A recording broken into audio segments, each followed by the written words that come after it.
Hey everybody, this is Dax. Glad to have you back. So this is a version of A Better Life by Grace that I'd heard about before but never watched.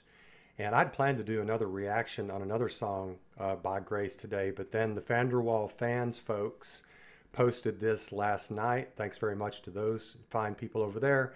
And I'm like, oh my gosh, I completely forgot about this. I planned to do it. So it is a slower version, slower acoustic version of A Better Life. And I wasn't sure I was going to do the reaction, so I pulled it up, watched about 30 seconds to make sure that it is really sort of different, a different take by her, which usually she does. But I mean, this is just in the 30 seconds I watched, it is really different. So this is one of my favorite songs by Grace. She performs this. It looks like it's going to be a little bit blurry and the sound is not going to be perfect either. But she performed this January 20th, 2018, right after she turned 14. She performed it at the Beenrunner Cafe in Peekskill, New York, which is about 10 or 12 miles from her home in Suffern, New York. And I was Google mapping this a little while ago, and to find out how far away it was, how far her family had to take her. And I just found out that Suffern, New York is way down at the southeast southern tip of New York state. And it's only 20 or 25 miles from Manhattan. I just learned that. For some reason, I thought she was hundreds of miles away from Manhattan. So no wonder she and her family spent so much time in Manhattan, and she knows it well. So I just learned that. Anyway, so what do you say? I mean, this may be one of my top 5 songs by Grace. I think it is. So it really moves me, and I can't wait to see how she does the entire song. So one thing I wanted to say before this gets started, in just the short little clip that I watched, what impressed me is Grace's candor, the fact that she sings a song the way she feels it, and doesn't worry about her audience's expectations of it being exactly like the album. I love that about her, that integrity. So here we go. Look at that face. I mean, she is already in a serious mode. She's in a place. Look at that.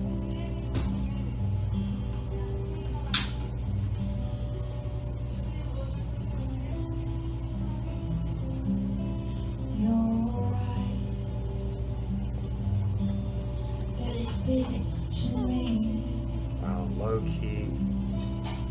But I don't know what they are saying. Wow, so melodic. It's my favorite. So low. Somebody said it's my favorite. I think it was Tina. But I think I know you are thinking. I love how she hints at belting it out there, coming out and belting it out. Just low. Let's go back over that. I love how she does that with her voice. Starts out low key, and then all of a sudden, boy, that sort of anthem comes out. But I think I know you are thinking. Just close your eyes. Nice. And free yourself in life. It's almost like she's talking to her brother. I believe this is about her brother, right? It's almost like she's talking to him right there in the living room or bedroom or outside in the treehouse. It's almost like that. Let the wind blow through your hair. Let the music take you there. And maybe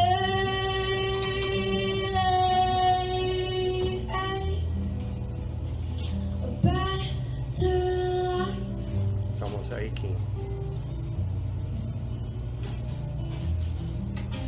Gosh, I mean, her mannerisms, how she's getting into this, and almost the sadness of her expression is really moving me.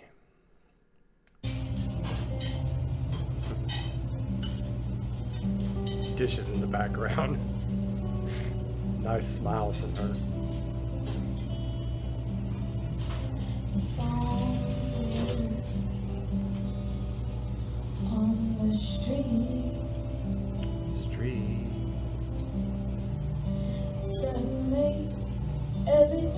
smile seems so happy. Wow, I just love the understated quality. Oh my honey, that's all temporary. Just close your eyes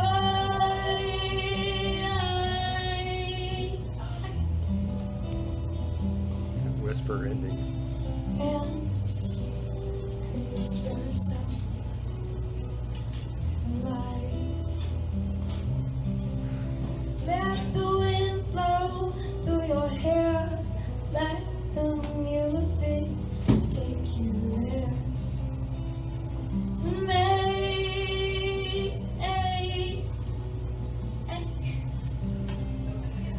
Better life.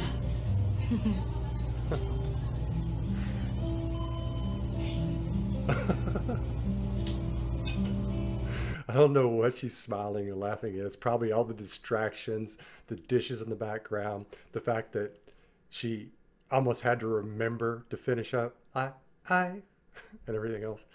Tina's having a hell of a time with that camera as well, and she's enjoying it.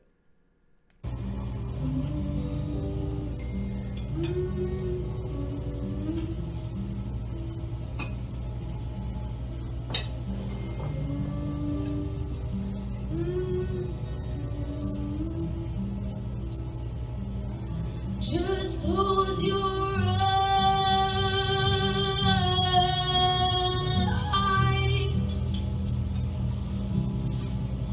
and create yourself a better life. Let the wind blow through your hair. Let the music take you there. And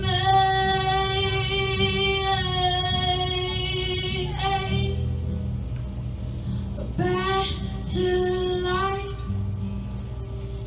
a better life. Maybe this time things might turn out right. Nice. God. Oh. Sweet. God, she's sweet. Just close your eyes.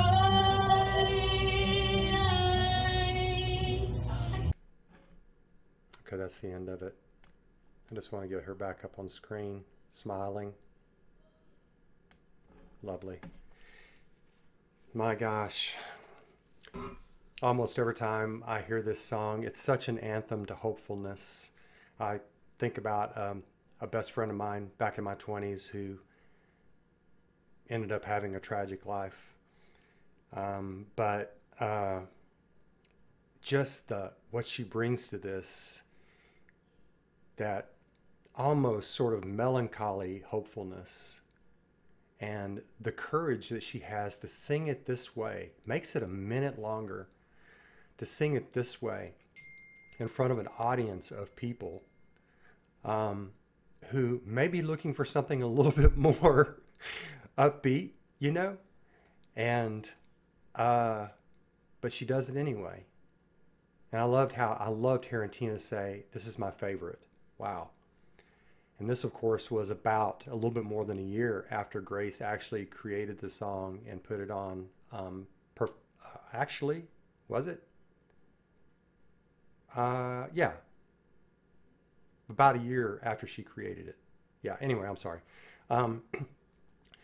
Obviously, so much more gravity and age right here in just that 1 year. And somebody please tell me who's on that acoustic guitar, doing a wonderful job. The name is just skipping through and I can't pinpoint it. But this was just a phenomenal performance. I wish the video clarity would have been perfect. Video and audio clarity would have been perfect on this, so that when there is finally a documentary done on these, well, actually there's a documentary coming out real soon, 2-part documentary coming out real soon. I can't wait. But I mean, when the historical documentaries end up coming, because she is the greatest artist of this generation, when when those end up coming out, I mean, this is one of those classic performances that has to be put side by side with the Fender acoustic performance she did in the theater that time, and then shows her in the tree. I mean, I would love it if they just put all of the renditions next to each other and showed how her personality changed up in that situation, the tone and sound of the song. This moved me. This was so incredibly moving. And I didn't think that something outside of what she did in that Fender theater performance could move me as much. But this just reached down and grabbed me. Just love Grace. I love her genuineness. And I love her voice breaking up. And I just love her voice, period. But I just thought it was kind of interesting that she carried the ukulele with her the whole time, but it was just the acoustic guitar in the background. I loved this, loved it. Anyway, thanks again to the Grace Vanderwaal fans for posting this. I'd forgotten about it, and so I'm so glad to be able to react to this. So I know I was going to say some other things, and I know I completely forgot it. So y'all, chime in, pitch in, and let me know your thoughts on this. In the meantime, I'll catch you soon on the backside. Take care of yourselves. Bye now.